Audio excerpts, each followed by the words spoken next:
Então vamos lá, gente. Nós vamos falar agora sobre o bloco 16, que traz aí para vocês uma obra do Bruegel, que é belga, tá?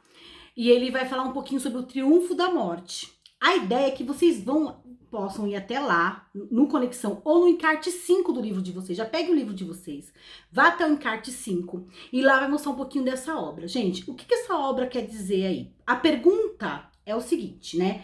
Na verdade, eu pedi para que vocês fizessem a questão D da página 105. Porque lembra que a gente fez aí, todo mundo junto socializou a página 105 numa aula ao vivo? Ficou duas questões, a questão D, né? E ficou também a questão F, que vocês tinham que fazer e entregar para mim, tudo bem? Então, olha só, como o pintor belga, Bruegel, retratou a crise de superprodução feudal. Justifique sua resposta citando elementos do quadro. Gente, esse quadro tá ligado àquela doença, àquela pandemia que aconteceu ali, né?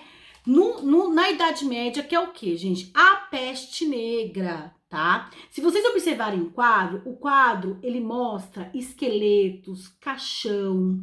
Tem uma parte ali que mostra o rei segurando o seu ouro, porque ele morre, mas ele morre ali, né, junto com a sua riqueza.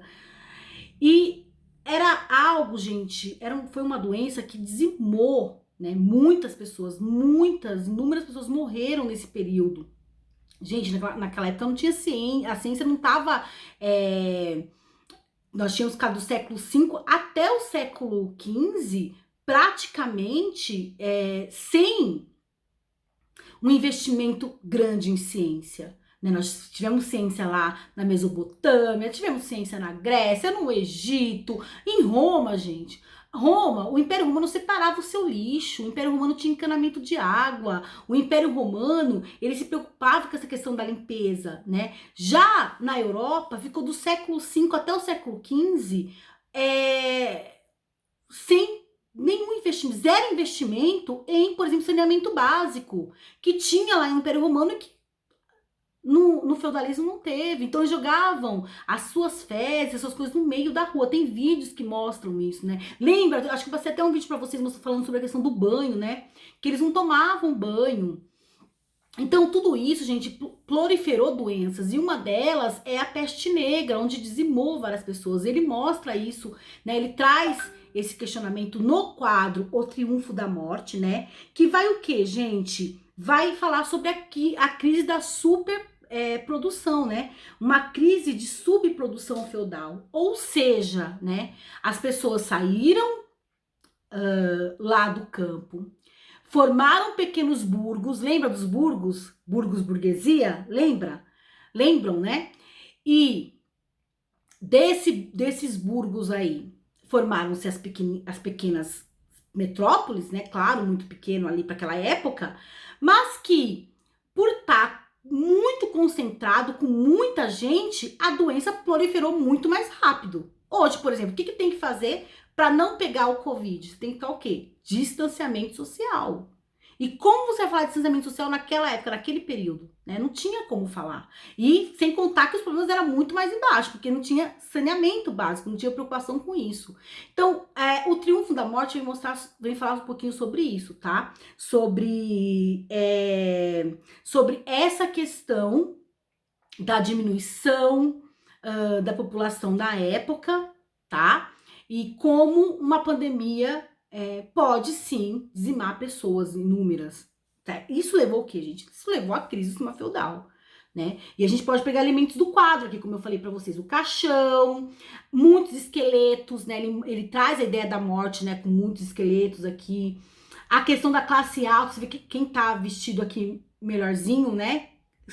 Faz parte ali da monarquia, que também não se safou aí da doença, sofreu com a doença também, tá? Então, esse quadro, ele traz elementos, né, da época, mas que às vezes a gente pode até ligar muito à atualidade do que a gente tá vivendo hoje. Pensando em quê? Em pandemia, pensando na Covid, do que a gente tá passando, certo?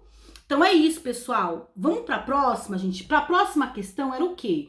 Era pesquise, discuta e registre no caderno que foi monarquia absolutista de direito divino. Gente, eu li alguns, tá? Tô terminando de ler. Mas eu tenho certeza, os poucos que eu consegui fazer essa leitura, eu percebi que conseguiu sim chegar onde eu queria. Que era o quê, gente? Que é a ideia de que o rei, né, ele passa a ser considerado um deus na Terra. Ele tem contato direto com a ideia divina. Então, esse conceito de rei e divino se misturavam, né? Viviam ali juntos. Não tinha essa separação, não tinha esse, você é divino, você é o rei. Não. Eles consideravam o rei como algo sobrenatural até, tá? Então, essa ideia do poder absoluto, portanto, o poder era total e absoluto de quem? Do rei. Tá? Importante também ressaltar que como era também ligado ao papel do homem. Poucos países, né, citaram aí a rainha como um poder absoluto. A gente tem o exemplo da Inglaterra, que a gente vai falar um pouquinho isso lá na frente. Mas até então, o poder, sempre poder masculino, né? E isso tá muito ligado à ideia de machismo que a gente traz para os dias atuais, tá? E também a ideia de quem tá no poder falou, né? A pessoa que tá no poder é a pessoa que tem a última fala. Não, gente. Principalmente hoje, né? Que hoje nós vivemos uma democracia e hoje, claro que nós temos o poder dividido em três: legislativo, executivo e judiciário, né? E o poder executivo, que é o poder do presidente, ele não tem zero poder absoluto, nem pode pensar assim, né? Nem pode pensar que uma pessoa que está no poder tem o poder absoluto. Por quê? Porque nós temos por trás a nossa Constituição, as nossas leis, né? Os nossos direitos que tem que ser respeitado, tá? Dentro de uma democracia é assim que funciona. Agora, na monarquia, existiu o quê? O poder absoluto. Tudo bem, gente? Então, são essas